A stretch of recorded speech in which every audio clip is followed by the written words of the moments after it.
Now moving on to the objective part is, it says check whether x plus 1 by x is a polynomial or not, something like that is an objective.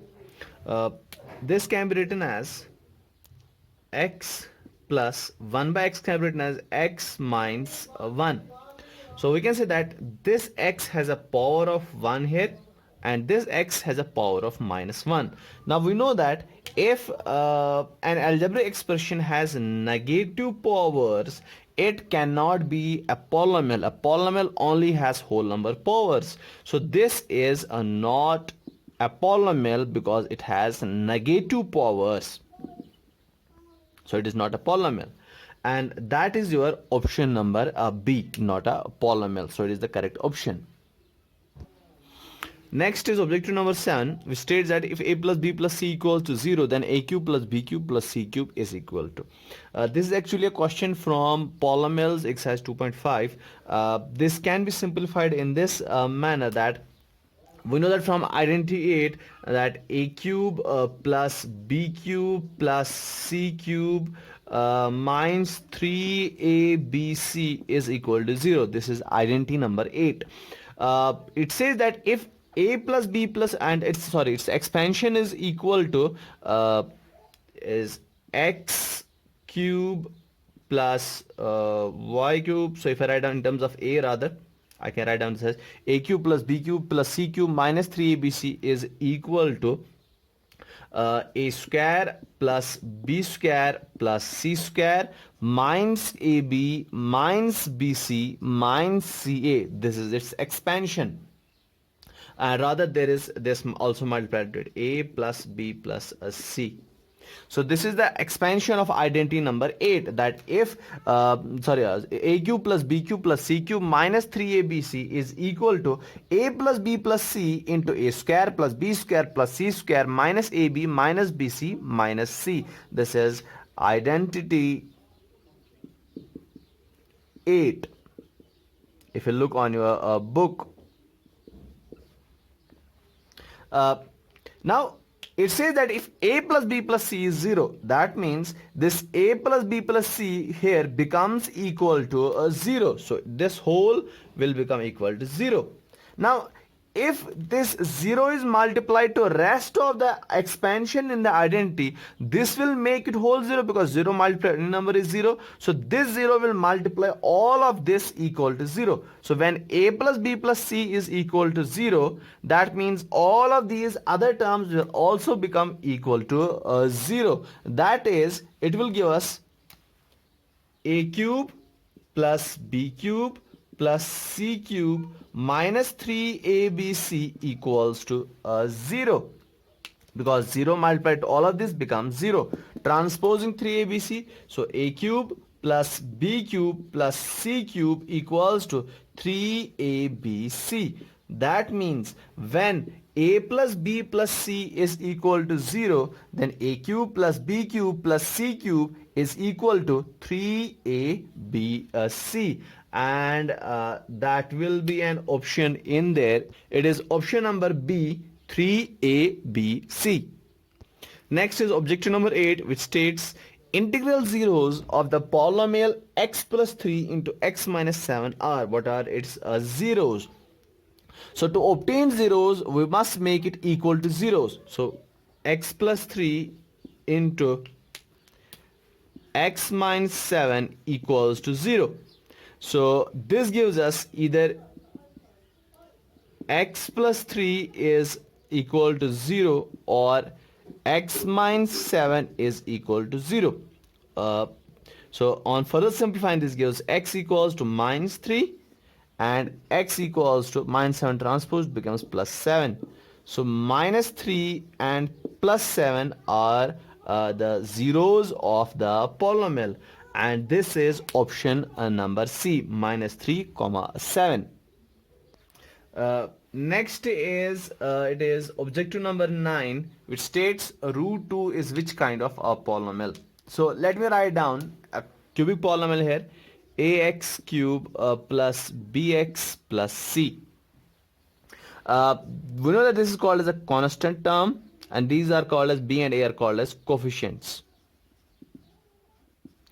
A polynomial whose coefficients are equal to 0, a polynomial whose coefficients are equal to 0, that means a is equal to 0, b is equal to 0.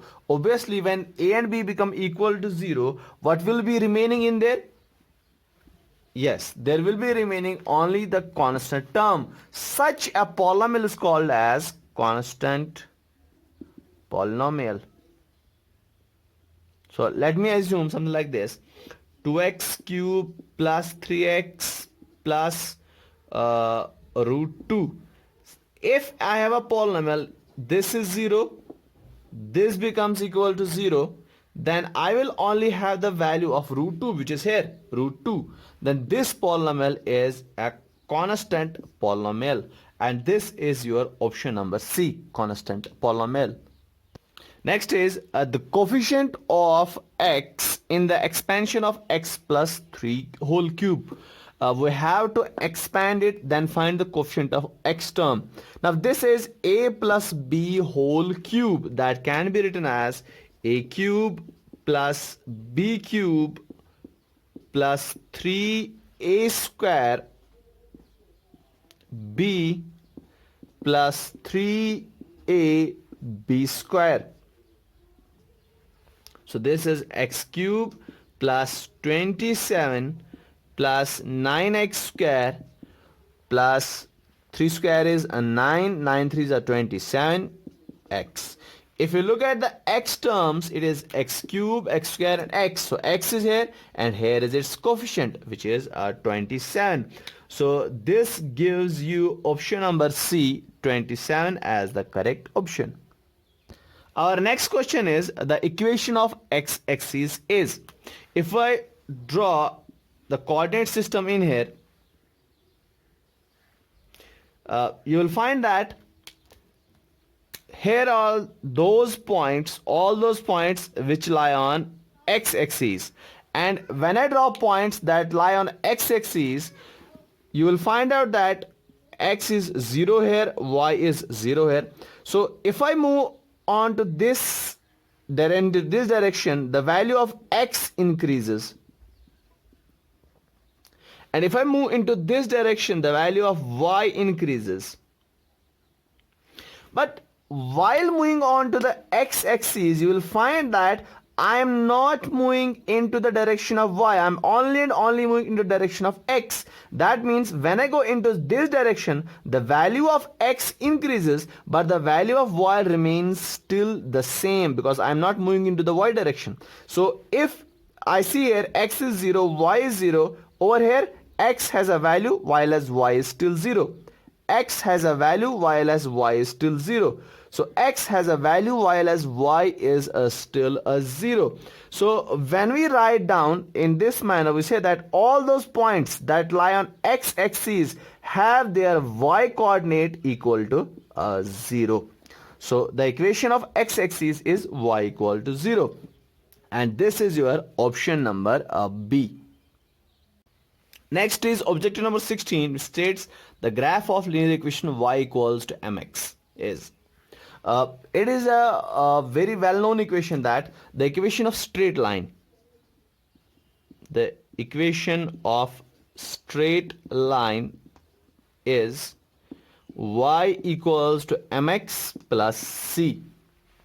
This is the equation of a straight line, the general form of equation of straight line.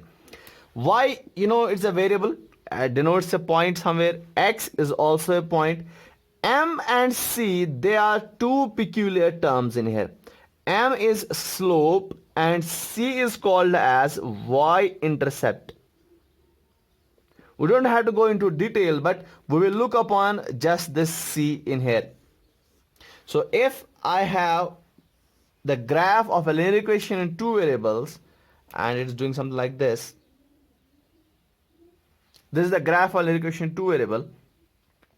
The point where it intersects the y-axis, here, this point, or this distance, where it intersects the y-axis, the point where it passes through the y-axis, the graph where it passes through the y-axis is called as y-intercept.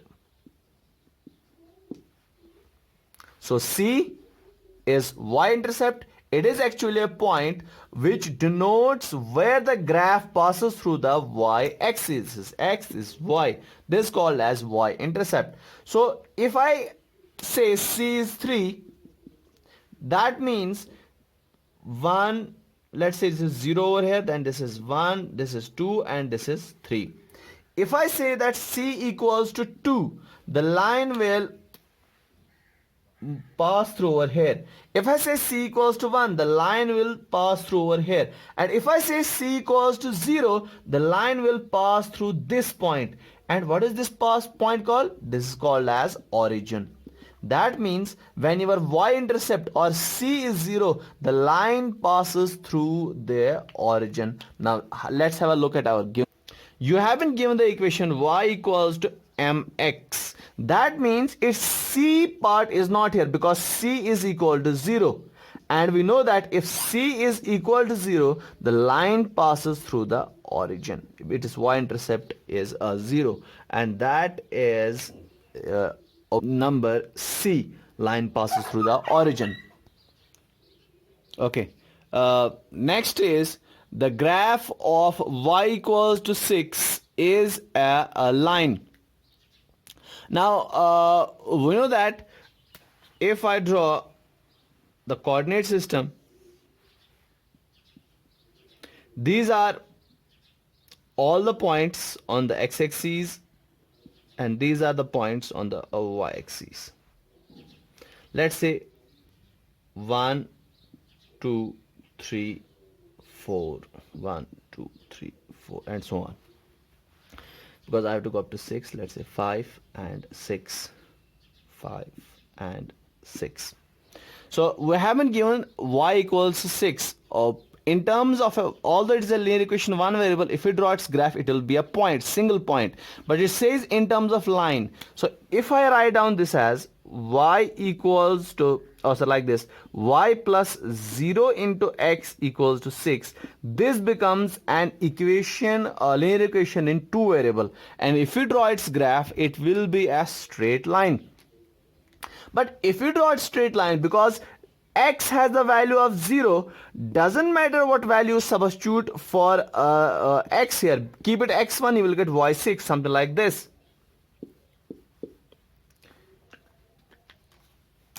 X and y. You choose x as 1, you'll get y6. You choose x as 2, you'll get y6. You choose x as 3, you'll get value of y as 6. So doesn't matter what value you choose. So you'll choose x as 1, y will get 6. X as 2, you'll get y as 6. X as 3, you'll get y as 6. X as 4, you'll get y as 6.